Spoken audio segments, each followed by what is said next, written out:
Well, I'm Debbie, David, Danny, and Johnny's mom, Oh, I like that word. and a grandmother of 7 grandchildren and 10 and a half great-grandchildren.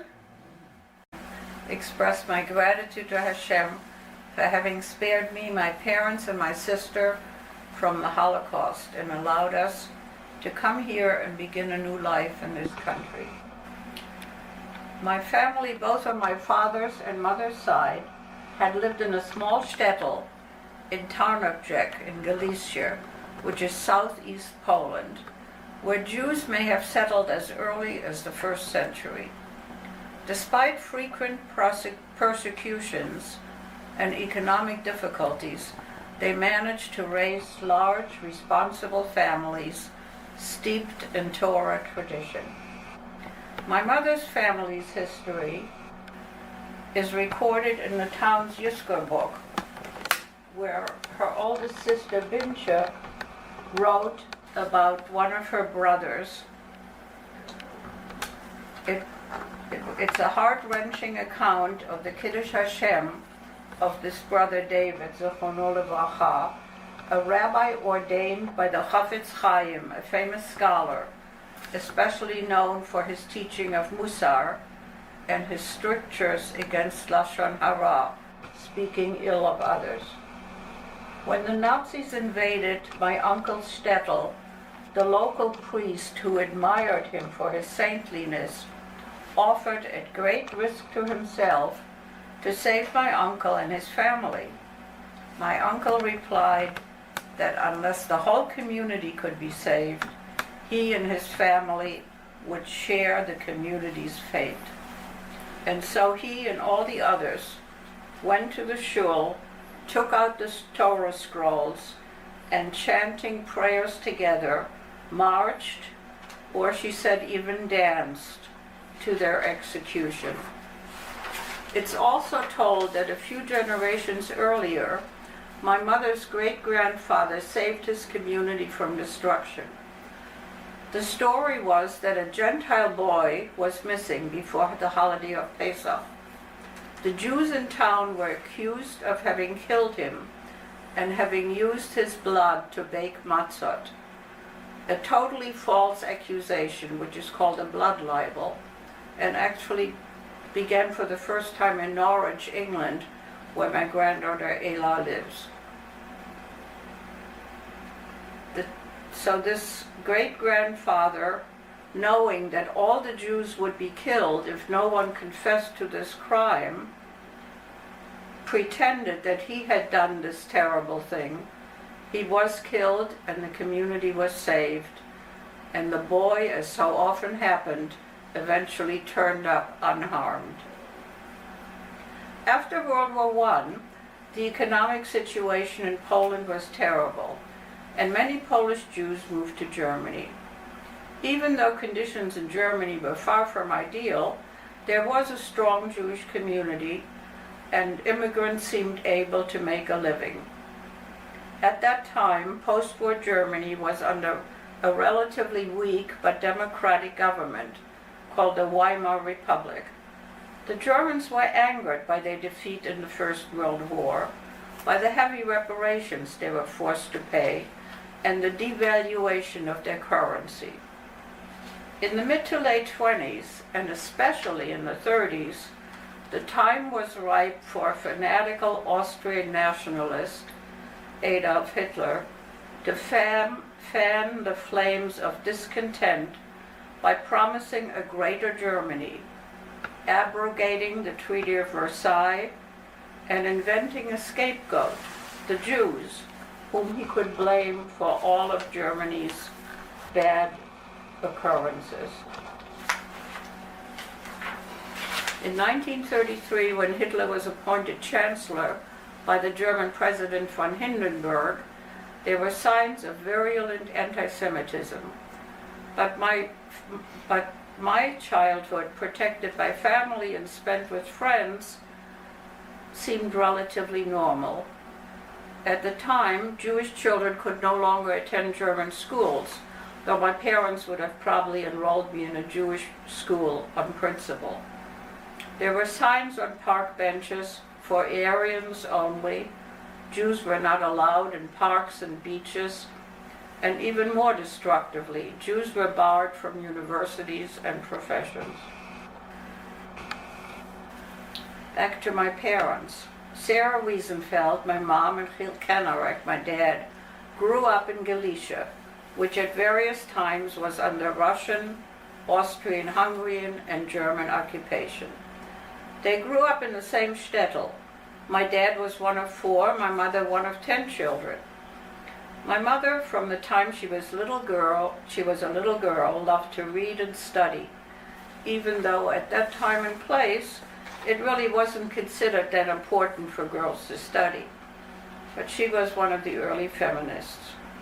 She would hide under the table in the cheder, where her brothers studied, so she could learn with them.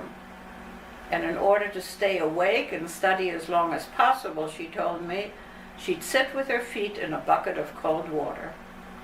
After many arguments, she persuaded her mother, my grandmother Rochma, to let her be enrolled in a secular high school, but she still finished all the chores she was assigned.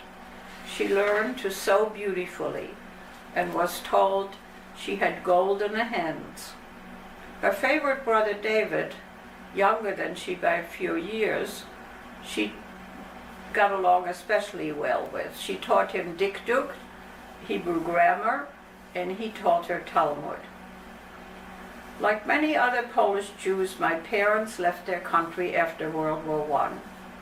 Even though at that point Poland became an independent state, there was still so much chaos, unemployment, and anti-Semitism that my parents, independent of each other, I think, moved to Berlin, where my dad's brother, my uncle Mendel, and my mom's sister, my Aunt Frimtje, had moved to and were now a married couple. My mom helped her sister with her children, my cousins Honey, Ruth, and Gusha, Zichronah Livracha. It was here at my mom's sister's and my dad's brother's home that my parents really got to know each other and fall in love. So it turned out, in marrying each other, she married her brother-in-law, and my dad married his sister-in-law. I was born a year later, in 1925, and was an only child for 13 years.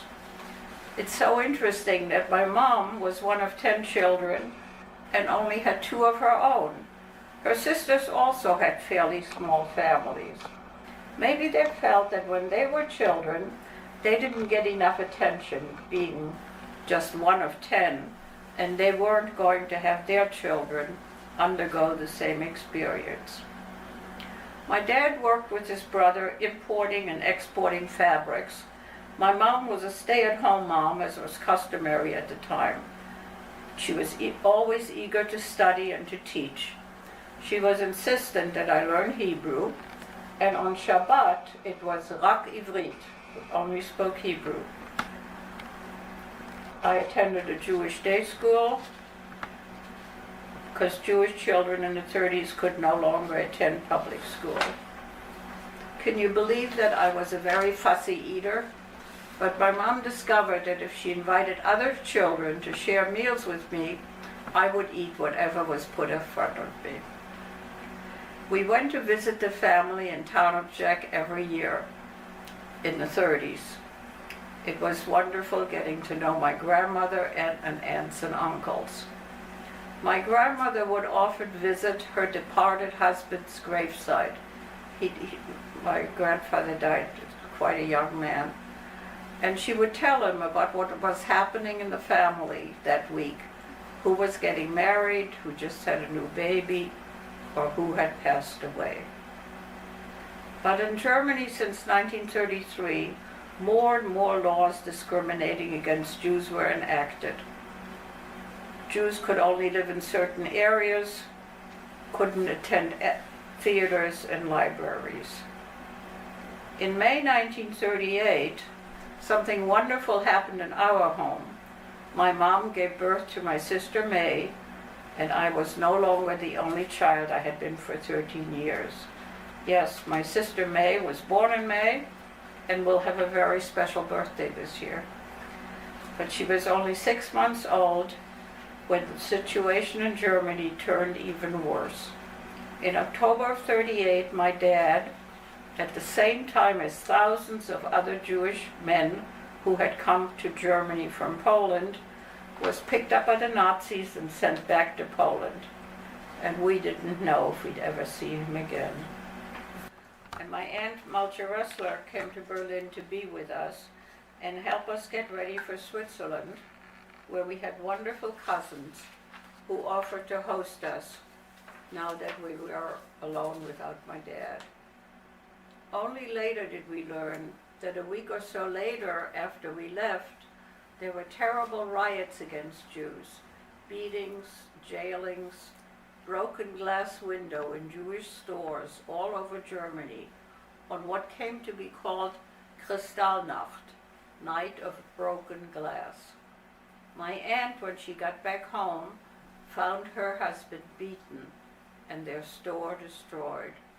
Luckily, she and her family was able to get out of Germany and flee to Belgium. We stayed with these wonderful relatives in Switzerland for a few months and would never imagine in our wildest dreams that 55 years later, my children Milt and Debbie would be visiting Zurich and meeting the surviving members of that family. When we heard that my dad had been able to get smuggled out of Poland and get safely to Antwerp, Belgium, where his brother and family had also escaped to, we of course decided that we would do all we could to join him. I was able to get a false passport and travel to Belgium first by myself. Then my mother and sister tried coming, but they were taken off the train in Germany and detained in a nunnery. And my mother's greatest fear was that nuns would take my little sister and convert her. Would you like to tell what Grandma told you about that? Okay. Who are you? I'm David Matt. My youngest son. So Grandma told me that she was in the convent, and May was sleeping down the hall, and Grandma woke up in the middle of the night, worried that something bad was happening. So she ran down the hall, and the nuns had Aunt May, and they were about to, wrap her up and take her away. And Grandma Sarah said, "What are you doing?" And they said, "You're all gonna die, and she's such a sweet little girl. They can, she give her to a family, and they'll just think she's Christian." And Grandma said, "No, you can't do that." And then he was smuggled out somehow, right? Right. Luckily, they listened to her. Mm-hmm. Yeah. And the smugglers were able to get my mother and sister to Antwerp when we were reunited.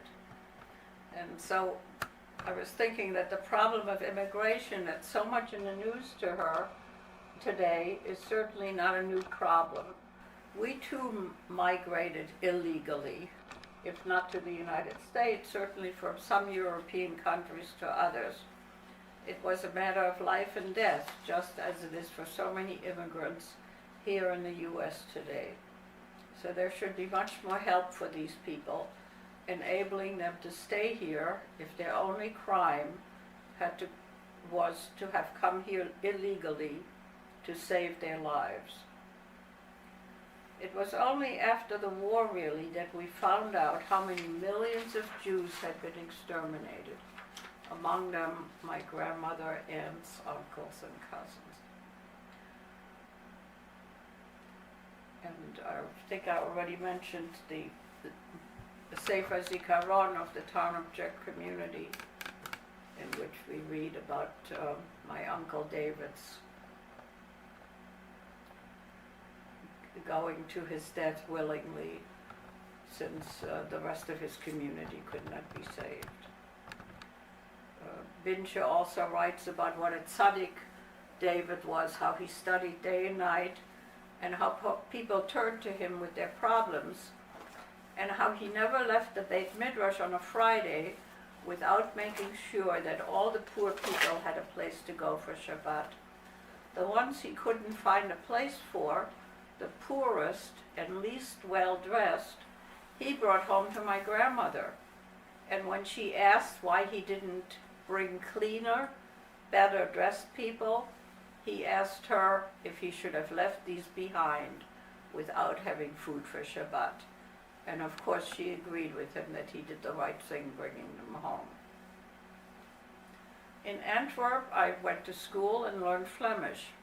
I didn't care much for the curriculum, however. There seemed to be a very unnecessary emphasis on housekeeping skills. The students had to clean the school, wash down walls, and scrub floors. The one fun thing I do remember is that when I went shopping and bought potatoes, there was a way to get the potatoes peeled at the store. In Belgium and later in France and Portugal, I began to serve as the interpreter for my family, because going to school I was able to pick up the language, which is much harder for adults to do, who are mostly with people who speak the same language from their mother country as they do. We stayed in Belgium until May of 1940, when German forces began to invade the country. And this is after they had already conquered Austria, Poland, and Czechoslovakia. We were so fortunate to be able to escape by train, together with my Aunt Malchi and her family. We got to Paris, where I was briefly separated from my family. And that was terribly scary, seeing thousands of refugees around me and not being able to find my family that I was looking for. Luckily, after a few hours, we were reunited and got onto another train that took us to Toulouse in southern France, and then to a small town where we were given housing. In return for this kindness, my mom and aunt worked as seamstresses for the owners of the home. Ever since we had been in Belgium, my parents had done all they could to get visas to immigrate to the United States. But because of a quota system, only a certain number of refugees were allowed in the States, depending what country they came from and what their nationality was. We had been hoping that once in France we'd get permission to migrate, but that was not to be. The Nazis, after conquering Paris, got the French government, called the Vichy government after a town near Paris, to collaborate with them and carry out their racial policies. And my parents, fearing that they would be sent to a concentration camp, decided to try to leave for Portugal, which was still a free country, and wait there for permission to enter the United States. The problem was, however, that by now the French, under German influence, would not give us exit visas. So while Spain and Portugal allowed us to enter, we could not leave France. Here again we had to depend on smugglers, and it meant being led over the Pyrenees Mountains that separate France from Spain on foot. On the first try we were caught and put in jail overnight, but these particular French were kind enough to let us out, and we tried again the next time when we did succeed. We got to Lisbon, beautiful city, but to us just a temporary stop. So eager we were to get to the United States. It was a blessing being in a neutral country, but my parents had to stand in long lines at the understaffed consulate and travel agencies until we finally received permission to travel to the United States. My uncle Bernard Nussbaum and his wife Malka pledged to support us so we would not depend on public welfare. And on June 12th of 1941, we were off to the United States in a ship, the Serpa Pinto. Only a few years ago did I learn that Rav Menachem Meir Mendel Schneerson, who would become the Lubavitch rabbi after death of his father-in-law, the Lubavitcher rabbi at that time, and his wife Chaya Mushke were on the same ship as I was. But of course at the time they were refugees like the rest of us. Who knew that he would become one of the most famous Jews in the world once he entered the United States and began to work for Lubavitch, attracting tens of thousands of Jews all over the world to his movement. The ship was crowded, sanitary facilities were poor, but we didn't care, so thrilled we were to be on our way. And whatever you've heard about people's excitement to see the Statue of Liberty is absolutely true. The joy is never to be forgotten, the gratitude to be in a free country, undescribable. Bernard and Malka helped my parents open a dairy store in West Philadelphia, a small store with a very small apartment in back of the store. My parents learned to be retail merchants. My father learned to candle eggs to make sure there were no incubating chickens in the eggs he was selling, because that would have meant that the eggs were not kosher. I began going to West Philadelphia High School. They put me in a junior class, and I was lucky to be speaking English well enough to manage to get along. For a summer I worked in an ice cream factory, helping myself to a lot of ice cream, and often helped out by my parents' store. Occasionally people came in who needed food, but who couldn't pay or couldn't pay all of the cost. And we usually followed a family tradition from my mother's shtetl stories of one of her relatives who had been a merchant, letting the poorer customers decide the amount of their payment. I was lucky to get a full scholarship to go to the University of Pennsylvania, and I had also gotten into Bryn Mawr on a scholarship. But Penn won out as it was close by, and Bryn Mawr was a bit overwhelming for this young refugee. Tuition at Penn at the time was $400, but without the scholarship, I probably wouldn't have been able to go, because at that time $400 was a lot of money for us. The best part of living in West Philadelphia, of course, was the nearby synagogue we were invited to attend, where I met the family of Rabbi C. David Matt. Their daughters Beulah and Zelda became the closest of friends, and we attended Gratz College, a Jewish teachers' college in Philadelphia, together. The Matts had 3 sons, and as in Fiddler on the Roof, I fell in love with one of the sons, the youngest one, Herschel, who luckily also had his eye on me.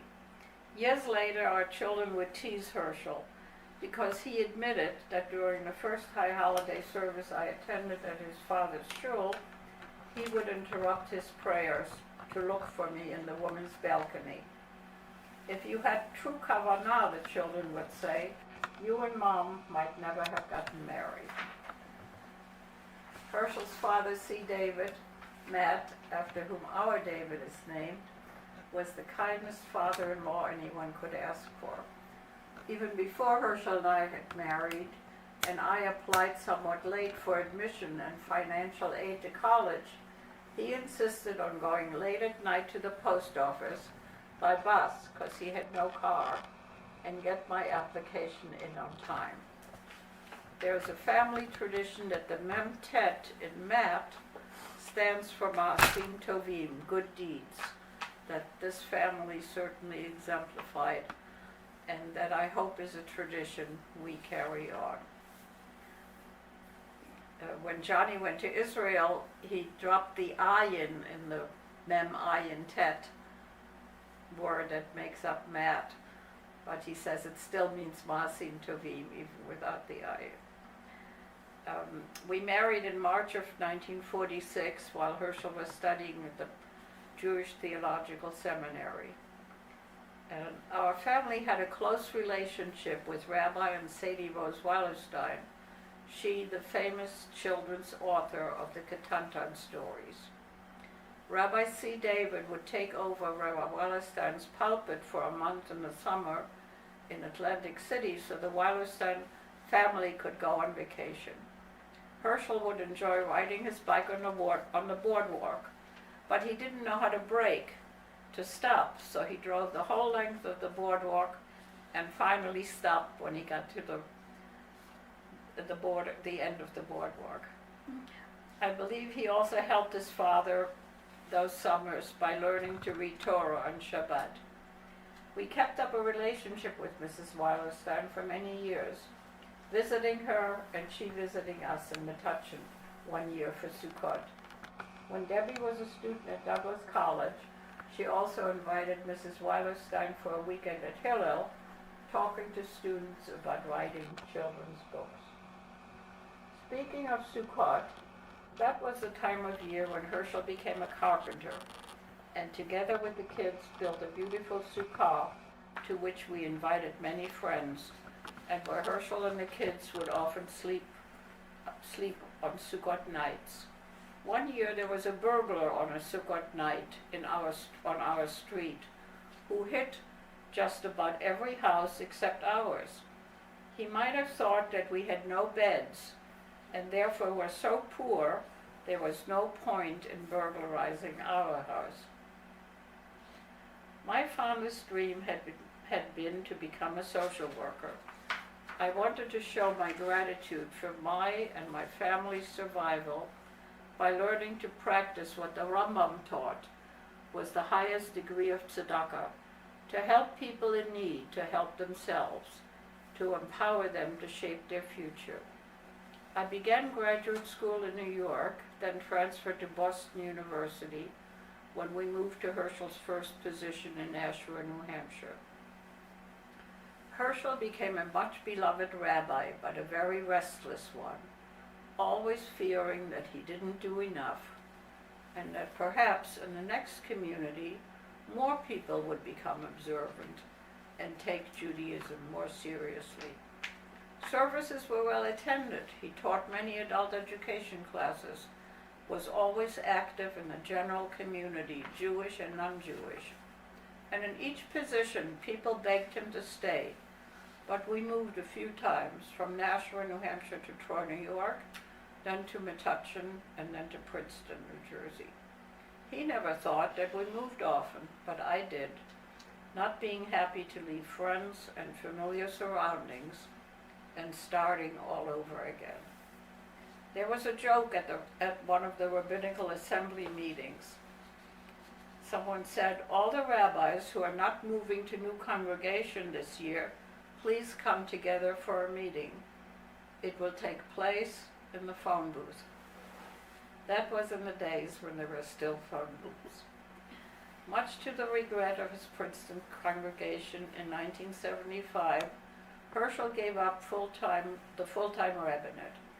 We moved to Highland Park to an apartment building, and he began to take on teaching positions at the Reconstructionist Rabbinical College and a New York seminary, and weekend positions at congregations in Staten Island and later in Mount Holly, New Jersey. Our firstborn Johnny, originally Yonatan, a name he did not like, was 3 months old when I graduated the Boston School of Social Work. Even as a very young child, he didn't like the name, as people mispronounced it, and he preferred being called Johnny. I thought when much later he moved to Israel with his wife and daughter Eliza, he would again be called Yonatan in Hebrew, but instead it became Johnny. My thesis for my master's was written in Manchester, New Hampshire, while we were living in Nashua, using cases at the family agency about families where the children had to be placed in foster care or given up for adoption. It was evident from studying the history of these families who could not provide a safe home for their children that the parents themselves as children had been brought up in similar homes and had no models in good parenting. Even though I had my degree, I was an at-home mom for a number of years. I didn't begin working until Johnny, Danny, David, and Debbie were all in school. Life was busy and intense, with me wearing different hats as mom, wife, Rebbitzin, Sunday school teacher, social worker. I began working in Highland Park and Woodbridge when Herschel was rabbi of Neve Shalom in Metuchen. When we moved to Princeton, it was quite a long commute to Woodbridge, but I kept working until 1995, when the agency was combined with the Princeton Family Service and most of us were dismissed. Luckily, I found a lovely private office with a social worker whom I had supervised when working at the agency and began a private practice. I enjoyed working with individuals and couples. Each situation was different, and many clients were helped to minimize their weaknesses and discover their strengths. I tried to identify with people's fears and insecurities, with their need of support and a helping hand. Some only wanted their partners changed, but some began to recognize how they alienated and hurt their families and tried to find ways to change. In December of 1987, Herschel suddenly had a fatal heart attack and passed away. It was a terrible shock to the family, of course, but also to hundreds and hundreds of so many other people who loved and admired him. So many people from all the congregations he had served came to the funeral, and the number of letters of condolence I received were numerous and heartfelt. I was fortunate to have my children and grandchildren over time ease my feelings of loss of Herschel after 40 years of a wonderful marriage. I'm especially grateful to Milt and Debbie, who live so close and look after me, and now also Shira, Asher, Kira, Jacob, and Isaac are in Highland Park. Johnny, Danny, and David and grandchildren are in frequent touch. Danny edited a book, Walking Humbly with God, that summarized Herschel's life and edited his still very relevant essays. He was seen as way ahead of his time in his views of women's and homosexuals' rights, his views of theology, prayer, and miracles. I turn to the book often, especially the part that talks about our needing to recognize the many miracles in our lives and the hundreds of blessings that help us to recognize the miracles. Johnny keeps me up to date on what's happening with him, his new family, and politics in Israel. David is my go-to person for everything that's difficult on my laptop. Danny took on and has finished a translation and commentary of the Zohar up there. And while he lives in California, he often travels east to speak and makes sure to visit here. I'm grateful for my grandchildren and great-grandchildren.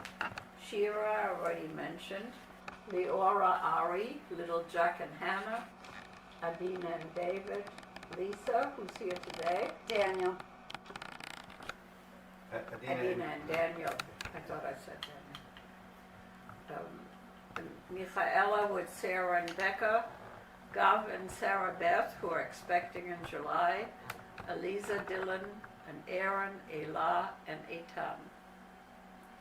Often over the years, my sons and often grandchildren have come for Pesach, and I visit David when he leads Yom Kippur services in Fairfield, Iowa. I've been fortunate to travel a bit while I still could.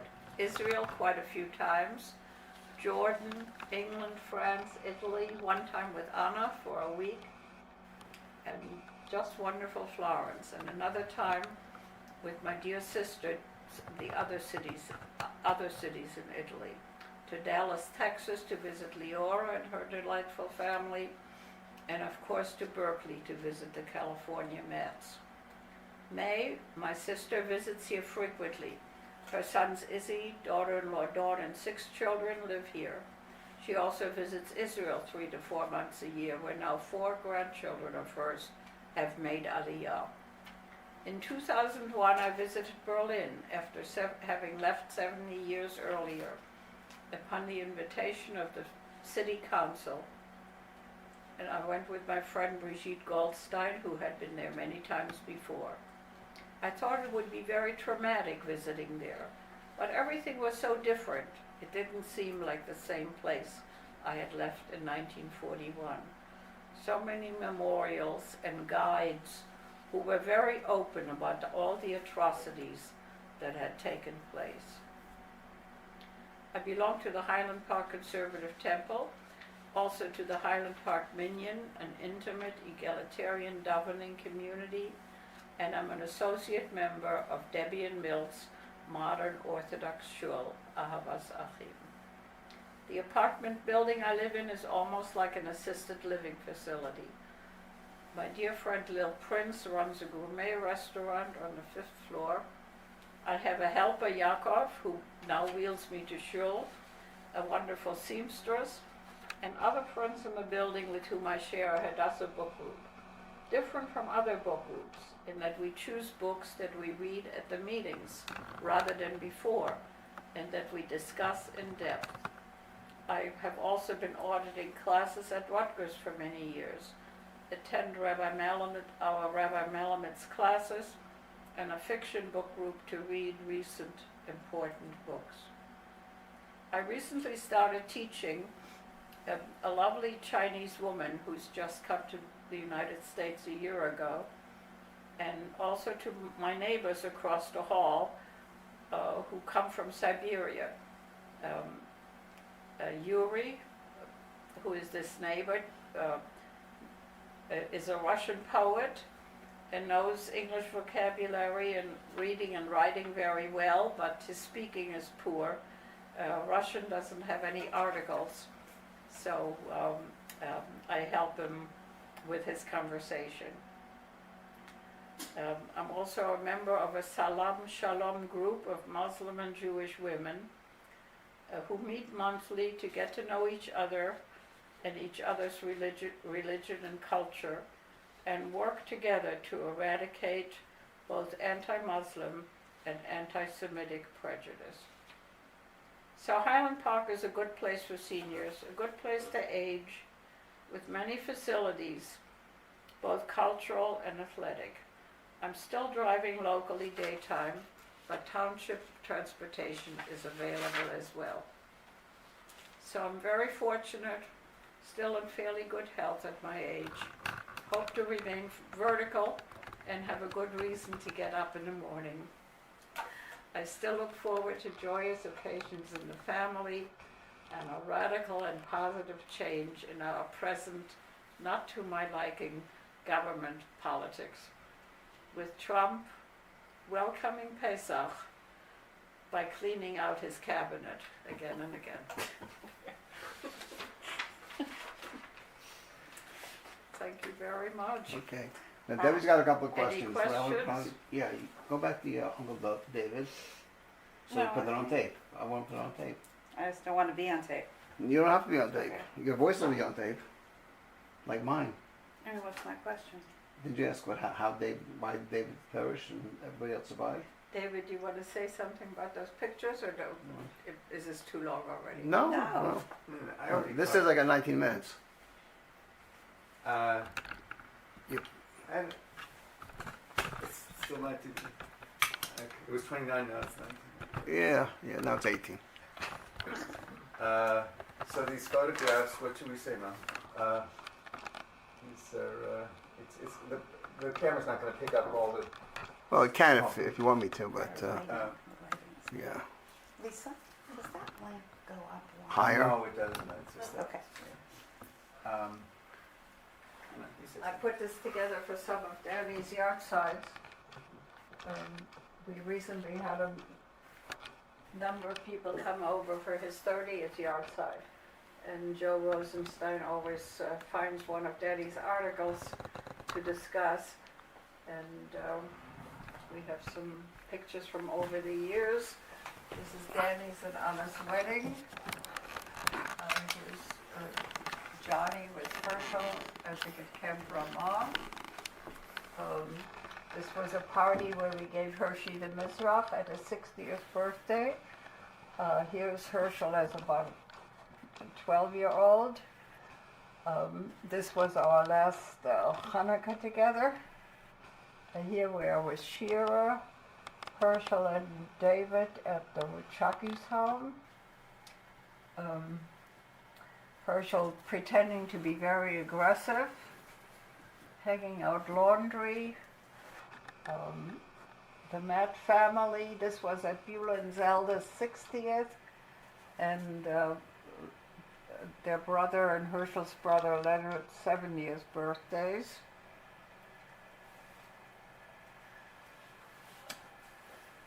And here we are with our dear friends, the Kaplans. And here Danny and Herschel are putting up a mezuzah. I think it might be at Danny's new house. Here's Herschel with my sister May when she was just a young teenager.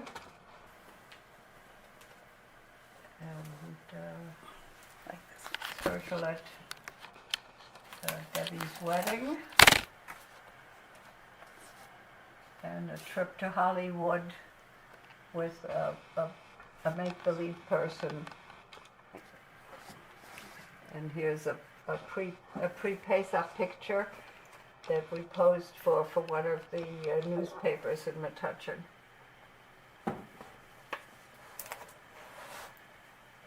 Okay, of course, like everybody else, I have many more pictures, but we'll call it a day for that.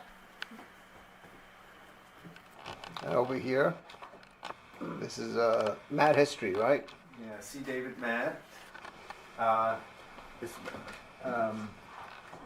he was in Philadelphia I guess he was born in Philadelphia in 1890, and so he was there till 1912, I guess including his time for the seminary in New York.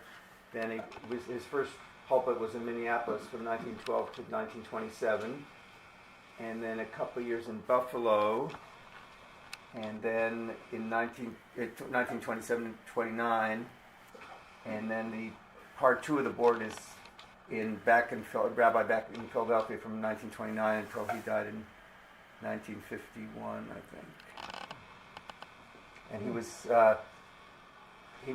he was born C. David Matt, or Common David Matt, and then his University of Pennsylvania yearbook says Common David Matt Matty. I didn't know until today that he had a nickname of Matty.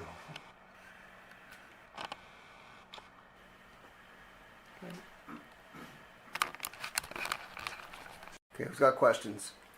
So, Mom, when you were going through the various countries in Europe in order to finally get to your destination of the United States, how did you know where to go? And who in the family was the one who made those kind of decisions? Where to go? Was your dad with you at that time?